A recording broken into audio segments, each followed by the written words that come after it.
Before we get started, Norman, tell us, how did a mathematician end up embedded in political commentary?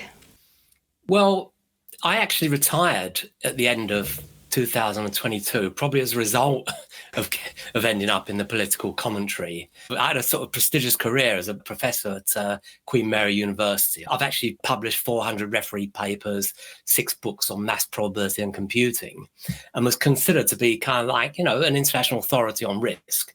But it all changed in 2020 when I started to show that the entire COVID narrative was being driven by flawed and easily manipulated statistics. Now, I was doing what I always did. I was applying the sort of the maths and probability to real world problems. In particular, a lot of the stuff we were doing was always about medical risk as well. So to me, that was my normal work. It was never considered to be controversial. I never publicly declared any political stance whatsoever.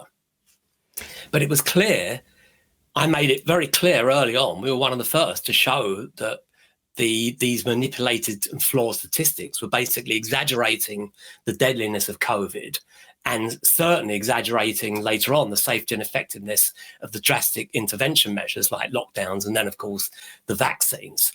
And then suddenly, because I was saying these things on Twitter and we set up a Substack, I was suddenly called a conspiracy theorist and a spreader of misinformation.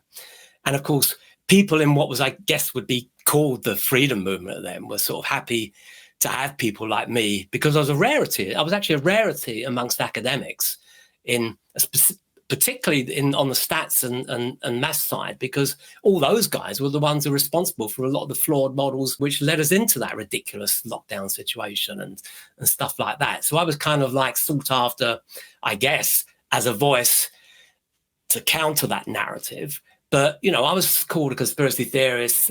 I was called a rabid misinformation merchant by sort of fellow academics and stuff like that. And from that point on, all my research papers, on the subject were essentially censored, and I was treated like an academic pariah. I mean, my Wikipedia page was hacked.